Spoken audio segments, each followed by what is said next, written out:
Hello students, welcome to accounts Duniya. और आज हम लोग बात करेंगे class 12th economics Indian economic development के चैप्टर नंबर 2 5 ईयर प्लान्स। तो ये 5 ईयर प्लान्स बनाता कौन है और ये होते क्या है? बेटा, ये सभी एक इकोनॉमिक प्लानिंग का हिस्सा है। तो उसके लिए उन्हें पढ़ने से पहले हमें पढ़ना पड़ेगा कि इकोनॉमिक प्लानिंग क्या होती है। मैंने यहाँ पर आपको मीनिंग एंड डेफिनेशन दोनों ही लिख करके रख दी हैं। आप इन्हें नोट भी कर सकते हैं। Meaning, it refers to system. Economic planning होती क्या है? It refers to system under which a central authority, central authority कौन है? Indian government. Central authority sets a set of target, जिसमें एक सेंट्रल अथॉरिटी कई टारगेट सेट करती है for development of Indian economy. तो उन टारगेट्स के लिए वो क्या करती है? And specifies a set of programs, और कई प्रोग्राम्स, कई पॉलिसीज बनाती है to achieve those targets. Means दो काम समझ में आ गए। इकोनॉमिक प्लानिंग होने के लिए ये जरूरी है कि जो सेंट्रल अथॉरिटी है वो कई टारगेट बनाती है, कई सेट्स ऑफ टारगेट्स बनाती है, और उन टारगेट्स को अचीव करने के लिए स्पेसिफाई करती है सेट ऑफ प्रोग्राम्स, कई छोटे छोटे प्रोग्राम्स जो एक बड़े टारगेट को स्ट्राइक कर सके, and policies to achieve those targets. लेकिन उनकी भी एक कंडीशन है, within the specified period of time, है ना। जैसे 5 ईयर प्लान है तो वो 5 पंचवर्षीय योजना हो गई, है ना। कभी 5 ईयर प्लान के टारगेट्स बड़े होते हैं तो उनको अचीव करने के लिए हम छोटे छोटे टारगेट्स, मीन्स साल भर के टारगेट, 1 ईयर के 5 टारगेट छोटे छोटे बनाते हैं, ताकि हम एक बड़ा टारगेट जो हमने 5 ईयर प्लान के लिए डिसाइड किया है उसको हम अचीव कर सके। The specified period of time and without wasting the resources. तो इकोनॉमिक प्लानिंग की मीनिंग में आपको 3 चीजें समझ लेनी है। पहली चीज, ये एक सेंट्रल अथॉरिटी के द्वारा बनाई जाती है। नंबर 2, ये क्या करते हैं? टारगेट सेट करते हैं, सेट ऑफ टारगेट्स। कोई एक टारगेट नहीं, कई छोटे छोटे टारगेट्स बनाते हैं to achieve a bigger target. और थर्ड, उन टारगेट्स को अचीव करने के लिए कई प्रोग्राम्स बनाते हैं, कई पॉलिसीज बनाते हैं। तो ये काम होता है, ये कहलाती है इकोनॉमिक प्लानिंग। और इकोनॉमिक प्लानिंग वर्ड के साथ जुड़ा है तो समझ जाइए कि without wasting the resources and in a specified period of time. Planning का मतलब ये होता है कि काम को हम कम रिसोर्सेज में, कम खर्चे में और टाइम पर कंप्लीट कर दें। अपने टारगेट्स को जो सेंट्रल अथॉरिटी के द्वारा बनाए गए हैं उनको अचीव कर लें within a specified time and with given resources.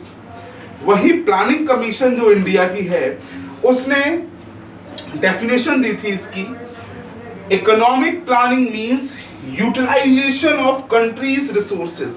हम कंट्री के रिसोर्सेज को इस तरह से यूटिलाइज करें कि इन डिफरेंट डेवलपमेंट एक्टिविटीज में in accordance with national priorities, अपनी जो राष्ट्र की प्राथमिकता के अकॉर्डिंग, किसी एक इंडिविजुअल के डेवलपमेंट के लिए नहीं, for the development of nation हम उन रिसोर्सेज को इस तरह से यूटिलाइज करें कि वो हमारी कंट्री का डेवलपमेंट कर सके। तो आइए इकोनॉमिक प्लानिंग के साथ साथ हम लोग बात करते हैं कि वो कौन सी सेंट्रल अथॉरिटी है जो इकोनॉमिक प्लानिंग करती है। That is planning commission. Planning commission क्या होता है, चलिए इस बारे में बात करते हैं कि प्लानिंग कमीशन वो कमीशन है जो सेंट्रल अथॉरिटी के द्वारा, मीन सेंट्रल गवर्नमेंट के द्वारा बनाया जाता है, और वही क्या करता है? टारगेट्स डिसाइड करता है और उन टारगेट्स को अचीव करने के लिए पॉलिसीज और प्रोग्राम्स को बनाता है। तो अब बात आती है कि ये प्लानिंग कमीशन इंडिया में कब आई, तो इसके बारे में कुछ पॉइंट्स आप लोगों को बिल्कुल ध्यान रखने हैं। Number 1 is planning commission was set up in 1950 in India. India में प्लानिंग कमीशन जो है 1950 में पहली बार बनाई गई। Second point, under the chairmanship of professor Mahalanobis. Professor Mahalanobis के अंडर में ये प्लानिंग कमीशन तैयार हुई और जो कि रिप्लेस कर दी गई बाय नीति आयोग इन 2015। प्लानिंग कमीशन को हटा करके 2015 में उसका नाम बदल के कर दिया गया था नीति आयोग। और नीति आयोग करता क्या था? द रोल क्या था नीति आयोग का? सेम रोल था जो प्लानिंग कमीशन का था, बस उसका नाम चेंज कर दिया गया था। प्लानिंग कमीशन की जगह क्या कहने लगे थे उसको? NITI Aayog. Role of Niti Aayog is to make such policies that accelerate the pace of GDP growth. Means ऐसी पॉलिसीज बनाना जो हमारे जीडीपी ग्रोथ को और ज्यादा एक्सेलरेट कर सके और ज्यादा बढ़ा सके। चलिए इसी के साथ में बात कर लेते हैं कि what is the need for planning in India. India में प्लानिंग की जरूरत क्यों पड़ गई? हमें पता था बेटा कि इंडिया जो है एक बैकवर्ड और एक स्टैग्नेंट इकोनॉमी है। बैकवर्ड इकोनॉमी वो इकोनॉमी होती है जिसके पर कैपिटा इनकम, पर पर्सन इनकम बहुत कम हो, एंड स्टैग्नेंट इकोनॉमी का मतलब होता है एक रुकी हुई इकोनॉमी जिसका ग्रोथ लेवल बहुत कम हो या ना हो। तो India was the backward and stagnant economy, एक पिछड़ी और एक रुकी हुई इकोनॉमी थी। और उसके लिए क्या जरूरी था? This type of economy can not be left in the hand of market forces. इस तरह की इकोनॉमी को हम लोग डायरेक्ट मार्केट फोर्सेस के हवाले नहीं कर सकते थे। मींस मार्केट फोर्सेस दो होती हैं, डिमांड एंड सप्लाई। जैसे कि आपको पता है कि अगर आपके प्रोडक्ट की डिमांड ज्यादा है तो उसका जो है प्राइस जो है ऑलरेडी बढ़ जाएगा, है ना। सप्लाई ज्यादा है और डिमांड कम है तो उसका प्राइस घट जाएगा। तो इसी तरीके से हम लोग इसको भी समझते हैं कि इस तरह की इकोनॉमी जो एक बैकवर्ड, एक स्टैग्नेंट है, अपने पैरों पे नहीं खड़ी हो सकती है, उस तरह की इकोनॉमी को सीधा डिमांड और सप्लाई के हाथों में दे देना समझदारी की बात नहीं थी। उसके लिए क्या जरूरी था? It need a big push of investment. Indian economy को बहुत सारा पैसा चाहिए था, इन्वेस्टमेंट चाहिए था जो लोग उसमें लगा सके। जैसा कि आपको पता है कि at the time of independence India में केवल दो बड़े बिजनेस हाउसेस थे, एक टाटा और दूसरा बिरला, है ना। और ये दोनों भी इतने कैपेबल नहीं थे कि ऑल ओवर इंडिया का डेवलपमेंट वो दो ही कर लें, है ना। तो इसलिए India need a big push of investment. और भाई इन्वेस्टमेंट तो आदमी वहां लगाता है ना जहां पर डेवलपमेंट हो, जहां पर डेवलपमेंट की कोई उम्मीद हो। तो बेटा ऐसी इकोनॉमी जो एक बैकवर्ड थी और एक स्टैग्नेंट थी, उस इकोनॉमी में पैसा कौन लगाएगा? अगर ऐसी इकोनॉमी में भी पैसा लगाने को तैयार हो जाते हैं लोग, लेकिन उसमें एक सही प्रोसीजर, एक सही पॉलिसी, एक सही प्लानिंग हो। अगर हम कम शब्दों में कहें तो यही होगा कि अगर आपके पास एक अच्छी प्लानिंग है, भले ही आपके पास रिसोर्सेस नहीं है, तो मे भी कोई इन्वेस्टर आप पर इन्वेस्ट कर सकता था। इसलिए जरूरत थी इंडिया को इकोनॉमिक प्लानिंग की। तो need big push of investment, इस इन्वेस्टमेंट चाहिए था, है ना। और कोई भी इन्वेस्टमेंट जो इन्वेस्टर था, कोई भी इन्वेस्टर अपना पैसा लगाने को इसलिए तैयार नहीं था क्योंकि इंडिया के पास प्लानिंग नहीं थी, है ना, कोई प्लानिंग करने वाला नहीं था। तो बेटा उसके लिए हमें क्या करना पड़ा? एक प्लानिंग कमीशन बनानी पड़ी जिसने हमारे लिए कई नए नए प्लान्स बनाए, है ना। और इन्वेस्टर्स ने अपना पैसा इसी कारण इन्वेस्ट किया। For investment it need government support, है ना। गवर्नमेंट के पास भी जो पैसा था वो गवर्नमेंट ने भी सपोर्ट किया। मींस इन्वेस्टर को जहां पर सब्सिडी देनी है वहां सब्सिडी दे दी, है ना। जहां पर उनको हर तरह से कोऑपरेट किया गवर्नमेंट ने। मींस इंडियन इकोनॉमी को डेवलप करने के लिए गवर्नमेंट का सपोर्ट जरूरी था। और जो प्लानिंग कमीशन बनाई जाती थी वो भी गवर्नमेंट के लिए के हिसाब से ही बनाई जाती थी, क्योंकि गवर्नमेंट ही एक ऐसी थी जो एक तरह से सोशलिस्ट डेवलपमेंट चाहती थी, मींस सबका विकास हो। नहीं तो अगर ये सारी चीजें किसी प्राइवेट इंडिविजुअल के हाथों में दे दी जाती तो वो केवल अपना बेनिफिट सोचता, ना कि हमारा, मींस हम सभी का। तो ये जरूरत थी, इट रिक्वायर्स इकोनॉमिक प्लानिंग। तो इन वजह से हमें इकोनॉमिक प्लानिंग की जरूरत थी।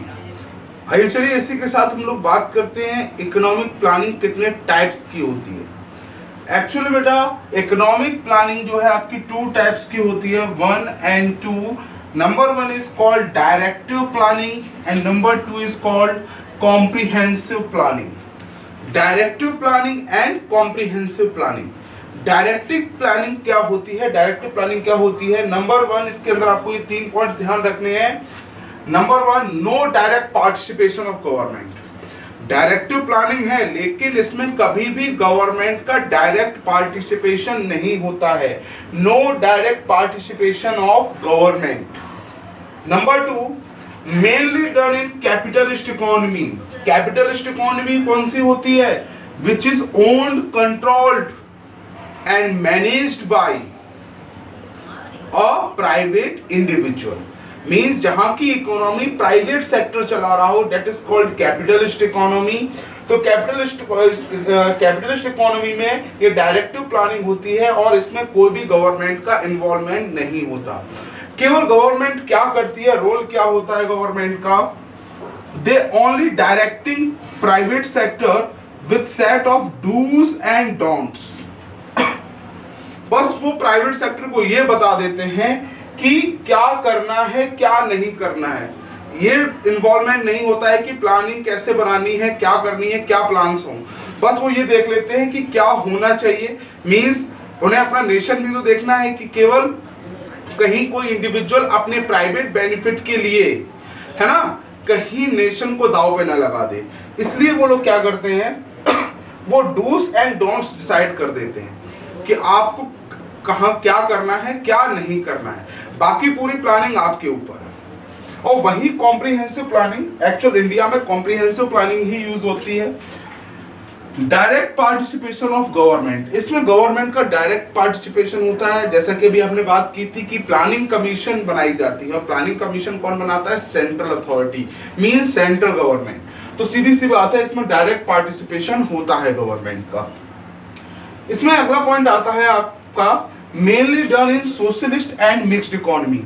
सोशलिस्ट इकोनॉमी मींस जो इकोनॉमी पूरी तरह से गवर्नमेंट के कंट्रोल में हो, और मिक्स्ड इकोनॉमी मींस जिसमें गवर्नमेंट प्लस प्राइवेट सेक्टर दोनों इन्वॉल्वमेंट हो, है ना।